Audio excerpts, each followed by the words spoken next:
doing really detailed, intricate things, and making one crucial, idiotic mistake, and flubbing everything and unvalidating everything. This is one of the reasons why it's better that I don't like interact with other engineers like that, or like go down traditional paths of learning. Cause I would do stuff like this, and it wasn't really understood, and instead of like trying to teach me the right way or like being comforting, I would get like, it'd be like, yo, you're just wrong. Like everything you're doing is wrong. But I didn't think it was wrong because I knew that music was like a subjective thing. And it's not some monopoly they have on it, fucking weirdos. Music, and when I'm hearing that, like immediately I think of like, oh, you may not even like it, and you'd be like, oh, cool, like, but like anything, you could like be like, that snare and that beat is cool, or that vote, like, yeah. Like I have like full songs written like just with really cool writers and like just shit where like and maybe this gesture is meant to be like just you producing it, but if you ever needed just like stuff, no. I could play you stuff you could have. Bro, yeah. Wow, it's nice, man. Thank you, man. So I'll play you something that I got vocals on it, but like, just for example, I made this beat like the other day, and then I've been writing every day, so yeah. I wrote and started mixing it today. I didn't write it today, but I started mixing it today. And so I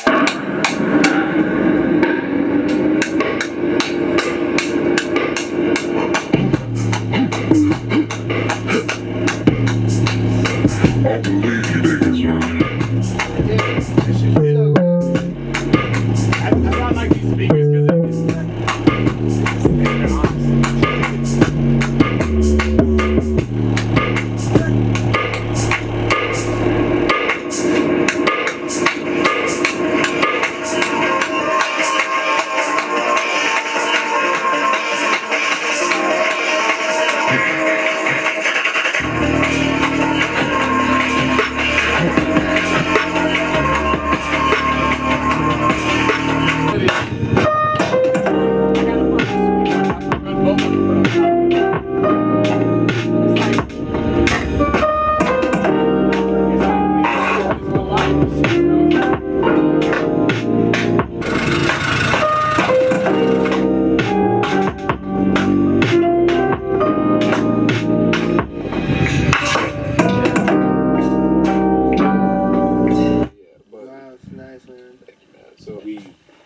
I don't know how you work best, but I know like for me, I work best like when I just have the pieces and I can just put them in the wherever I want. So like I would. It's both, right? Like I know like. Give me something to sing to. I don't. I just live. You're crazy, bro.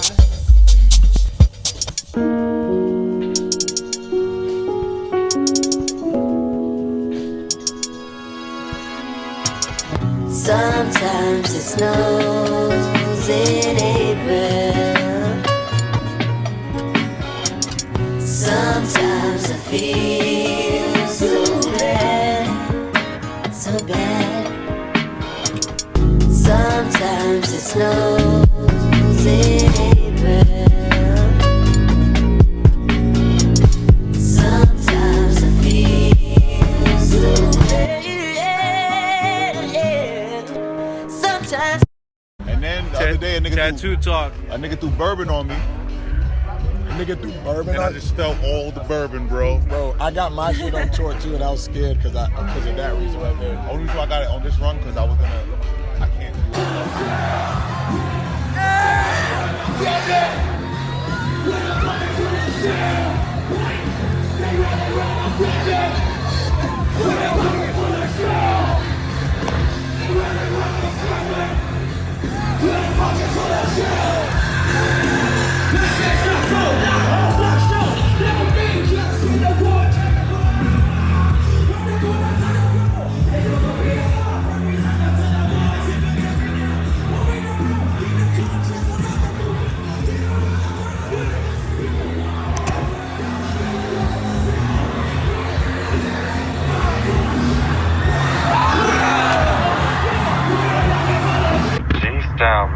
MapQuest? Yeah, bro, MapQuest. You know, the last time I used MapQuest, I was driving down to my mom's crib. We got a black president? Yeah. I thought you meant we had one now. I went down to my mom's crib and yo, I got caught in like an ice storm or some shit. Like MapQuested down to my mom, and then like I almost skidded and like got ran off the road, and then I ran out of gas and my car died and I peed on myself. Damn, my nigga had a fucked up day. So then I had to like take the car to the nearest mechanic, and the nearest mechanic was this dude who I was positive was gonna kill me if it wasn't for daylight. He had like the most vicious fucking dog I've ever seen in my entire life in the lobby where the customers came in, ready to kill. He fixed the car up, charged me an extreme amount of money, and I paid it because, again, supply and demand. Yeah, I was certain he was gonna eat me or something if I didn't fucking. And then I drove back down, and then I peed on myself again. Because the second time I peed, no, hold on. So the second time I peed on myself was because while I was going down the highway, after that, a dog ran onto the highway, yo, and I hit the dog, and then I almost skid off the road again. And then I got out the car and I went to go check on the dog, and this dude came out behind me and he was like, yo,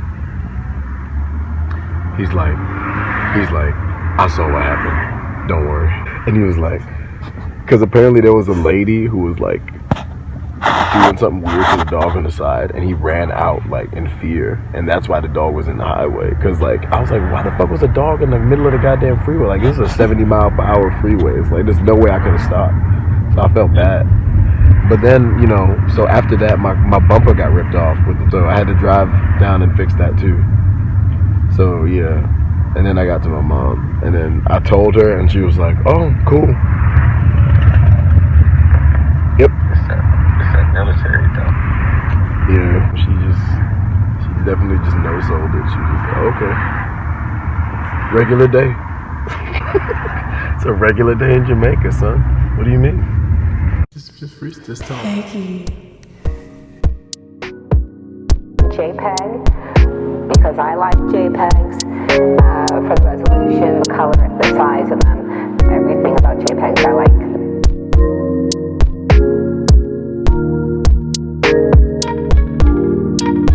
No bourbon, no bourbon, no bourbon, no bourbon, no bourbon.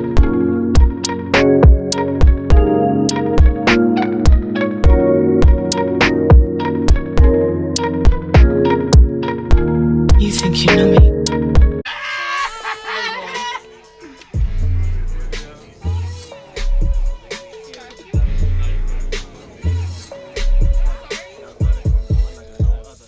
Are you my video nigga? Is that like, can I say, I like that? Video nigga on the whole side.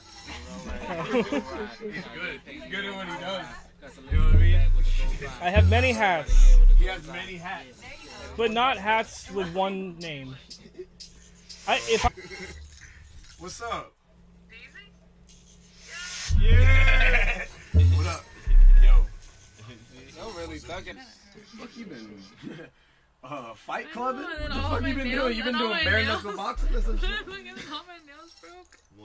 What have you been doing? So it feels so weird when I have to tie it. I'm like, do I feel it or no? Because it's not there. Yeah, I'm like, do I? Yo, this right here, I went to Joshua Tree and I got stabbed by a cactus. Like, I had to pull each one of those out. Oh my god. Get in that fucking situation. Yeah. He said I got stabbed by a cactus. I got Like, stabbed. what the fuck are you talking about? That joint that came out with a knife. Did you clean it and everything? And stabbed you. He wanted to, so.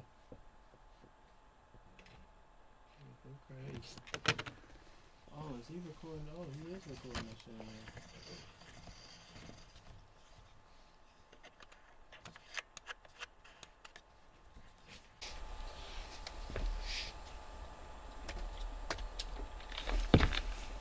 Baggage. Yeah. baggage. Swerve, ripping the package. In and out in LA traffic. I don't need practice. Step on the body like I am the answer. Baby, you fickle and faking your savage. This is my heart, not a game where skinny bars, pudgy cadence is catchy. Take it, Shine up the ratchet, DHL, old niggas is packing paws. Hand on my Jimmy the safety off. I make your nigga an afterthought. How you gon' press me straight soft? White folks treat a nigga like Jesus. I'm bumping key Glock, whipping in the keyless. Push button, I swerve, I'm beaming. Niggas always looking for a weakness. I ain't got none, bitch, it's a demon. You think I'm joking when I say that I be squeezing. Don't play on me, bitch, play defense. Strap on me like Sarah and Tegan. I'm in the deep end. Fuck my beats, make beats like Easton. You in the up, I'm peaking. New drip, new feel, new season. It's nasty.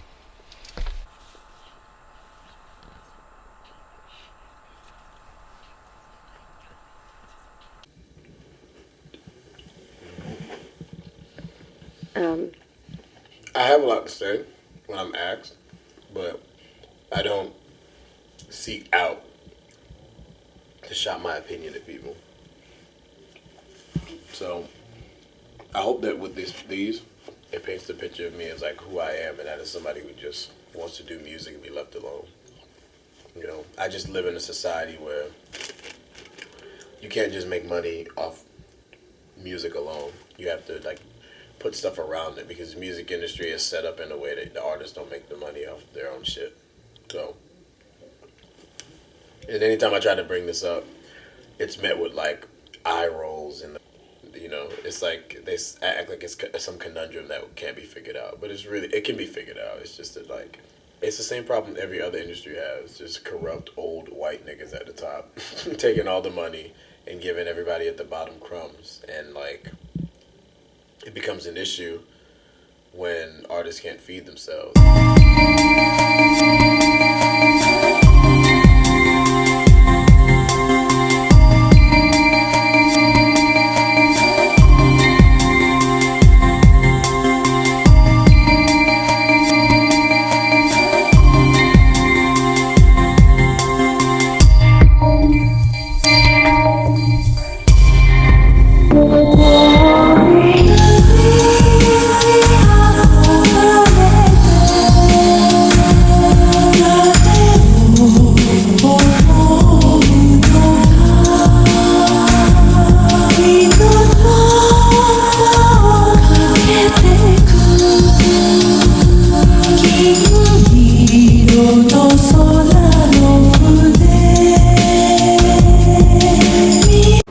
Something and test it.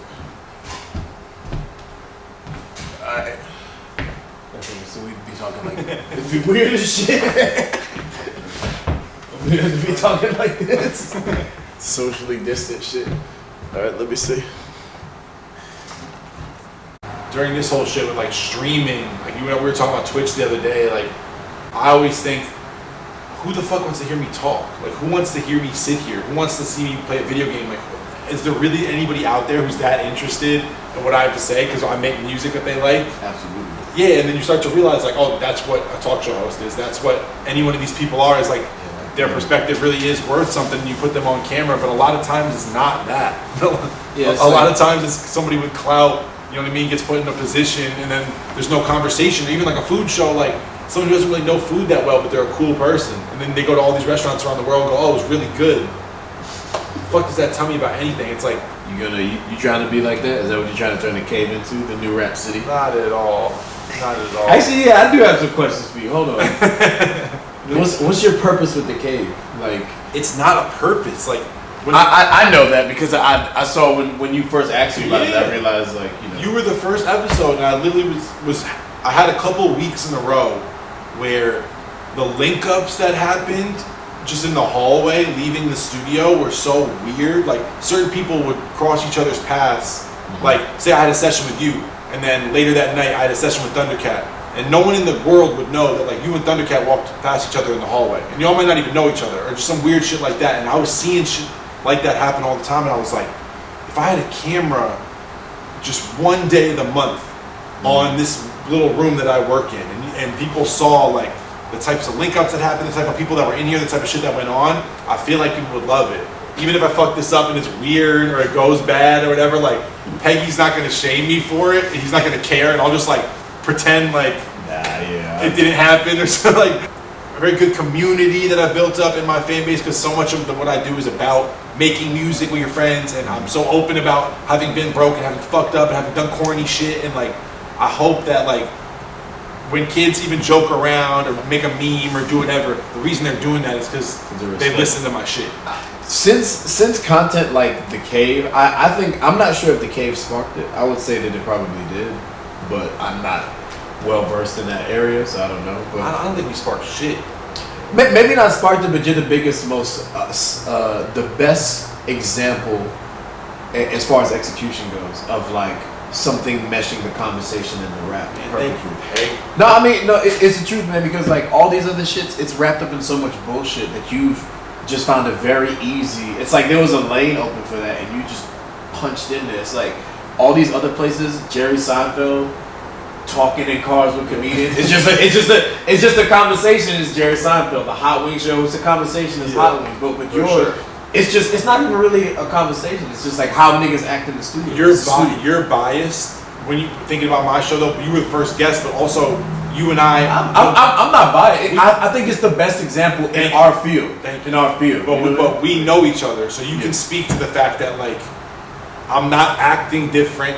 You know what I mean? It's not unusual for us to be in that room and doing those exact same things, working on a beat like that, working on a song like that, saying the dumb shit to each other. Like I think I was able to just do it from a place that felt authentic.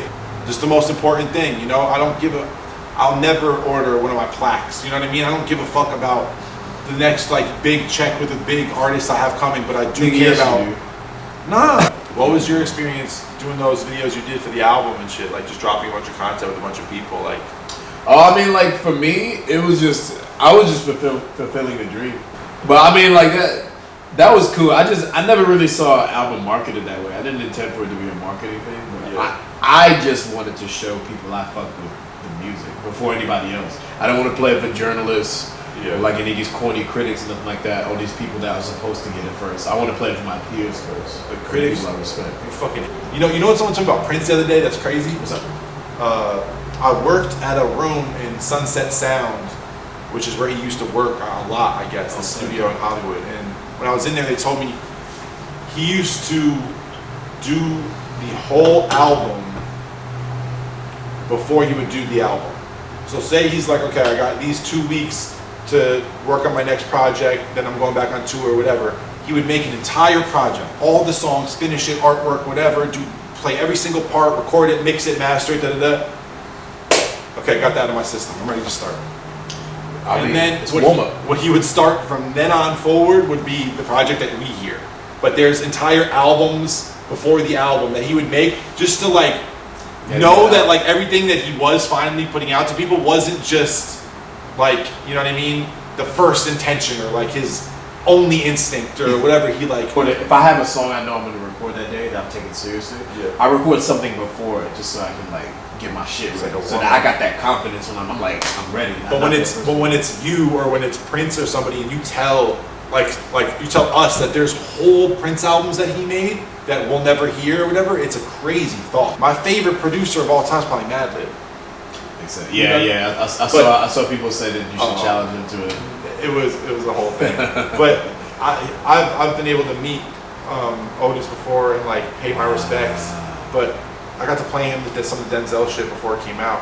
But what do you think? He just gave me a hug. He was mad cool. It was like the best moment of my life. But Madlib was someone I had to learn to respect and do my homework and dig into his influences and go start listening to Sun Ra because of him and all that type of shit. Like I didn't hear it the way I would hear Neptunes on the radio and go, oh my god, this is what I want to do. You know what I mean? Like, and whether it was a Britney Spears song or a Clip song or a Family or whatever it was, I would be like, oh my god, like I just want to make music for artists. I figured that out because of the Neptunes. But now looking at like the scope of all the music I listen to, rap or not or whatever, it's like Madlib's the one person whose like ethos I idolize, how he carries himself and why he makes music and how he makes music and how his process always changes and he's not afraid for you to find out what he's using or what the sample is or whatever, because you couldn't flip it like him. Yeah, because he's too good. It's having the freedom to say like, okay, what's the best combination of these elements for this part of the song, and not having these rules of like intro.